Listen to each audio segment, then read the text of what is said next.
affaire Epstein. L'ONU parle de crimes contre l'humanité. On ne va pas traîner longtemps ici. Des millions de fichiers liés à Jeffrey Epstein suggèrent l'existence d'une entreprise criminelle mondiale qui a commis des actes répondant aux critères juridiques des crimes contre l'humanité, selon un groupe d'experts indépendants nommé par le Conseil des droits de l'homme des Nations Unies. Information de Reuters, on clique dessus pour que vous voyez bien que c'est voilà la source et tout ça. Donc c'est ça l'article en question et voilà, ça parle de crimes contre l'humanité.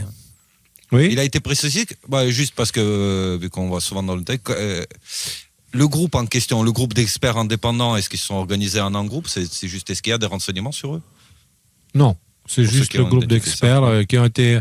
on a dit à un groupe, réfléchissez à ça et donnez-nous des résultats et des conclusions. Et la conclusion, c'était que une entreprise criminelle mondiale a commis des actes répondant aux critères juridiques des crimes contre l'humanité. Alors, on va pas ressortir un petit peu les conséquences que ça a. Ça veut dire que tous les gens qui sont complices de ça sont complices de crimes contre l'humanité. Donc, voilà. Là, en ce moment, c'était déjà ok, t'as abusé de mineurs et c'était pas super classe. Maintenant, tu es responsable de crimes contre l'humanité avec toute l'arsenal juridique qu'il y a autour de ça et toute l'opprobre public. Tu es responsable de crimes contre l'humanité. Crimes contre l'humanité dans la tête des gens, c'est nazi. Ce que je veux dire, c'est que ça a été créé pour ça, à la suite de la Deuxième Guerre mondiale, suite de l'Holocauste et compagnie. Donc maintenant, l'affaire Epstein est mise au niveau de l'Holocauste et les gens qui ont collaboré, qui sont complices dans l'affaire Epstein, sont mis au niveau dans la psyché des gens de complices du génocide juif de la Deuxième Guerre mondiale. Donc c'est des mots qui sont lourds de sens en fait. Les conséquences potentielles, ça veut dire qu'à un moment donné, un espèce de procès de Nuremberg des co-conspirateurs dans les crimes contre l'humanité. Ouais, mais regarde ce que ça veut dire. Non, mais je veux dire, si on fait le parallèle jusqu'au bout. Mais bien sûr, ça veut dire ça. Mais regarde ce que ça veut dire. Ça veut dire que tous les gens, il n'y a pas que ceux qui ont été sur l'île, tous les gens qui ont couvert ça pendant des années. Tous les, alors je sais pas ce qu'il dit. J'ai vu justement, je profite. J'ai deux posts de Idriss Aberkan. Donc le premier qui est le suivant. Pendant que les Nations Unies parlent déjà de crimes contre l'humanité, voici les abominations négationnistes, parce qu'on peut parler de ça maintenant, tu vois, le mot négationnisme, on peut s'en servir, propagées par Conspiracy Watch et l'Express sur l'atroce réseau Epstein. Il n'y a pas de réseau, et on ne devrait pas parler de victimes, selon Rudi Reichstadt, je me rappelle, mais de plaignantes, tu vois. Même si les affaires, il y a déjà eu des condamnations et tout. Donc, il dit ça, et l'autre post, c'est ça. Est-ce que vous mesurez que ça signifie que nos déconspis auront littéralement nié et étouffé des crimes contre l'humanité pendant des décennies ? Exactement. Donc, complicité de crimes contre l'humanité. C'est pour ça que quand tu fais... Oui, quand tu fais les parallèles, quand on a vu dans l'organigramme, à un moment donné, qu'il y a pas mal d'interactions avec les Rothschild de la part de Epstein, il revendique lui-même de représenter la famille Rothschild, par exemple. Tu vois ce que je veux dire ? Les implications, les Rothschild, ils ont du coup leur bille ailleurs. Et notamment, on avait vu dans d'autres émissions de quelle manière ils sont liés même à la création, à l'existence de Conspiracy Watch, à différentes choses. Ouais. C'est un réseau tellement tentaculaire, donc vous commencez à voir un peu quelle sphère est impliquée là-dedans et qui a travaillé pour eux. Alors je dis pas, les soldats de la Wehrmacht n'ont pas été jugés pour des crimes contre l'humanité, mais les officiers SS, oui. Moi, j'ai en tête... Rudy, tu veux dire quelque chose ou je peux... Non, moi j'ai dit ce que j'avais à dire, c'est bon. Moi, j'ai en tête, il y a quelqu'un qui m'a dit « Ah, Léo, la semaine dernière, tu as dit Mathieu Bocoté, tu l'as traité d'hypocrite. Mais le gars, quand même, il a eu le courage d'accepter qu'il s'est planté. Il a changé de camp. Vous vous rappelez de Mathieu Bocoté ? Le gars qu'avant, il disait qu'Anon, c'est complotiste, c'est de la folie. Et maintenant, il dit peut-être qu'ils n'avaient pas tort. » Et moi, je l'ai traité d'hypocrite. Et il m'a dit « C'est un peu dommage. » Et oui, c'est dommage. Ce n'était pas une bonne idée de faire ça parce qu'il ne faut pas devenir raison de plus pour enfermer ces gens dans le déni. Donc, ce que j'avais dit aussi la semaine dernière, c'était à tous les Mendes, France, Reichstadt et tout ça, c'est les gars, si ce n'est pas pour dire « pardon, on a merdé », on se répond parce que vraiment, on a vraiment fait de la merde intergalactique à une échelle qui nous dépasse, juste fermez-la, ne dites rien parce que vous êtes en train de... on a déjà fait plein d'émissions dans le passé, on a expliqué que vous avez tellement creusé que vous êtes de l'autre côté de la Terre plate maintenant, tu vois. Vous avez traversé le sol. Donc, arrêtez et prenez un peu de recul pour voir où vous en êtes parce que vous pensez contrôler la situation, mais vous contrôlez rien du tout et vous savez pas ce que vous êtes en train de poser comme graine. Et au moment de la récolte, voilà, c'est... Donc, moi, j'ai de la peine pour ces gens-là parce que je peux imaginer la situation difficile dans laquelle ils sont, tu vois. Et je vais dire, j'espère que s'ils sont inconscients de ce qu'ils font, j'espère qu'ils vont prendre conscience et qu'ils vont changer de direction. S'ils sont conscients de ce qu'ils font, je leur souhaite bon courage pour la suite parce qu'ils vont en chier, mais d'une façon qu'ils ne sont pas capables d'imaginer. Voilà, c'est juste ça, en fait. Et c'est pas de moi ou de genre des gens qui vont les menacer ou quoi que ce soit. Non. Là, ils attaquent carrément le divin, les choses qu'ils défendent. Voilà, donc c'est papa lui-même qui va s'occuper d'eux. Donc voilà, moi c'est juste ça que j'ai à dire. J'ai de la peine et Père, pardonne-les, ils ne savent pas ce qu'ils font. C'est juste ça que j'ai dans le cœur là en ce moment. Et ils sont comme ce Romain qui voulait voir si le Christ est mort, tu vois. Et il n'avait aucune idée. Si ce mec-là, il avait vu la réalité du point de vue d'aujourd'hui par rapport au passé, il serait en train de se cogner la tête contre le mur dans une culpabilité, insupportable en fait, tu vois. Et ben, ça va être pareil pour eux. Et, bref. Donc voilà. On passe à la suite. Allez, let's go. Affaire Epstein, quelle surprise, un sujet qu'on évoque très peu en ce moment, n'est-ce pas?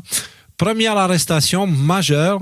L'ex-prince Andrew, parce qu'il a été excommunié de la famille royale, voilà, il n'est plus prince ou je sais pas quoi.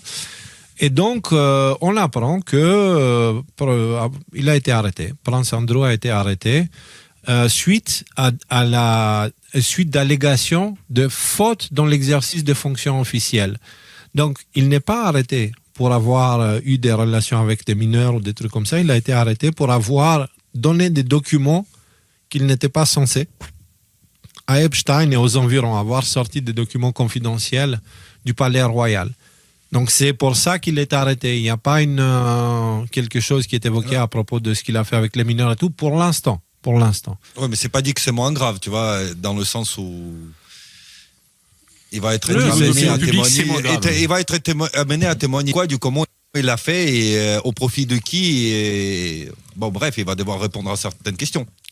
Ouais, ben là, ça va être inévitable la suite. Tu vois, les dominos sont en train de tomber les uns après les autres.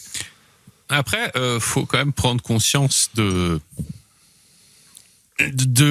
l'ampleur historique de cette arrestation. J'avais vu, alors je ne vais pas vérifier l'information, mais ça me semblait crédible, que c'est la première fois depuis 400 ans qu'un membre de la famille royale est arrêté.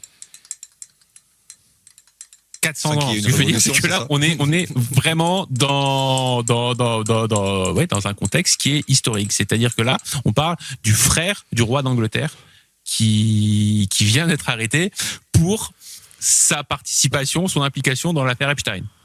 Ok, alors peut-être que effectivement, quand on lit les petites lignes, c'est parce qu'il a donné des documents et c'est pas parce qu'il a fait des trucs horribles avec des gamins. Encore qu'il y a des documents Epstein, j'ai vu tourner ça aujourd'hui, qui semblent attester qu'il a participé à des séances de torture sur des enfants. C'était Ghislaine Maxwell qui était aux commandes et lui il regardait ça. Donc en fait, ça se passe mal pour lui, et faut se rendre compte que ce type-là, vous vous souvenez de Amy Robart, la journaliste qui était en hot mic il y a des années. Oui. Voilà. Qu'est-ce qu'elle avait dit? Elle avait dit, moi j'avais tout sur l'affaire Epstein, et qu'est-ce qui s'est passé? C'est la maison Windsor, donc la famille royale d'Angleterre, qui a fait pression pour qu'on n'en parle pas. Et à l'époque, la famille royale d'Angleterre pouvait faire pression pour qu'on n'en parle pas. Aujourd'hui, non seulement ils n'ont pas fait pression, ils peuvent plus faire pression, mais en plus, le mec, il est arrêté, et je sais pas si tu le mentionnes, mais il y a la déclaration du roi Charles juste après, qui dit, qu'est-ce qu'il dit le roi Charles du coup? Le roi Charles déclare que la justice doit suivre son cours après l'arrestation de l'ex-prince Andrew. Donc, voilà. Et il a été, il n'y a pas si longtemps que ça, il a été excommunié. Mais ce que tu dis là, ça veut dire que ce que fait le roi Charles là, c'est juste hypocrite, en fait. C'est que s'il le fait là, c'est parce qu'il ne peut pas faire plus que ça, tu vois. Et qu'à l'époque, c'est que la famille royale savait, en fait. Ça veut dire ça. Ça veut dire ça. Donc, c'est-à-dire que maintenant, ils auraient jamais fait ça pour la justice. Ils font ça pour essayer de faire du damage control et pour limiter l'impact de l'application du roi Charles, du prince Andrew dans toute cette histoire. Donc non, c'est pas du tout d'un sentiment de justice que le roi Charles il fait ça. C'est maintenant que quand on aura fini avec Andrew et Charles et compagnie qu'il faudrait que tu ailles checker ce que j'avais posté sur notre chat, parce qu'il y a une petite nouvelle qui est sortie aujourd'hui qui va dans le même sens. Lequel, à quel moment? Là maintenant, parce que là j'ai rien reçu. Non. C'était vers 4h de l'après-midi ou quelque chose comme ça. Ouais. Ah ok. Alors c'est où? C'est 14h. Voilà, c'est. Ouais, moi j'ai rien à 14h. Si, attends, je te le forward. Je te le forward, comme ça tu l'as. Voilà. Hein. Les aléas du direct, comme il disait l'autre. Ouais, voilà. C'est pas comme si on était en avance, quoi. Ouais. Voilà. Alors. Bon, bah, les amis, préparez-vous. Hein, c'est un live qui va aller vers les 11h. Hein. On est bien parti pour. Alors, Breaking, le fils de. Attends. Alors. Le fils de la princesse héritière de Norvège qui aurait visité l'île Epstein en sa compagnie, Olby, âgé de 29 ans, a été placé en détention et fait l'objet de 38 chefs d'accusation, dont le viol de 4 femmes. Mais il précise qu'il a été là-bas en la compagnie de la princesse héritière. Ouais, aussi. C'est le cas à droite. Ce que je veux dire, c'est que ça fait quand même 2 membres de famille royale européenne qui sont mis derrière les barreaux pour des histoires de. Alors là, on n'a pas le détail de savoir si c'est en connexion avec Epstein qu'il a été mis derrière les barreaux, mais en tout cas, il est quand même derrière les barreaux. Ce type-là, voilà, moi, c'est pas la première fois que je vois sa tête. Ça fait des années qu'en fait, il y a des rumeurs pas claires qui circulaient sur ce type-là. Il lui arrivait rien, et maintenant, la même semaine que Andrew, il est arrêté pour des histoires de viol et des choses comme ça. Donc voilà, c'est quand même, ça me semble être le début d'un pattern, de quelque chose qui est en train de se produire. Parce que sa mère, ce gamin, elle est citée dans les dossiers Epstein et dans les emails Epstein d'une manière quasi aussi compromettante qu'Andrew, tu vois. Mais vraiment, la proximité d'elle avec Epstein, c'était de l'amitié liée comme ça. Hein. C'est les vacances ensemble, c'est passé énormément de temps ensemble, c'est je t'aime moi non plus. Ouais. Alors, justement, nous, on évoquait ces choses-là déjà en 2021 et je vous ai mis 3 exemples d'articles qu'on avait fait avec les décodeurs à l'époque où on se concentrait sur le sujet Prince Andrew et ses liens avec Epstein et tout ça. Donc, voilà. C'est juste pour dire, c'est pas que ces choses-là sont nouvelles, mais maintenant on est passé aux arrestations. Donc c'est pas rien. L'arrestation, une arrestation historique, comme a dit Rudy tout à l'heure, dernière fois c'était il y a 400 ans.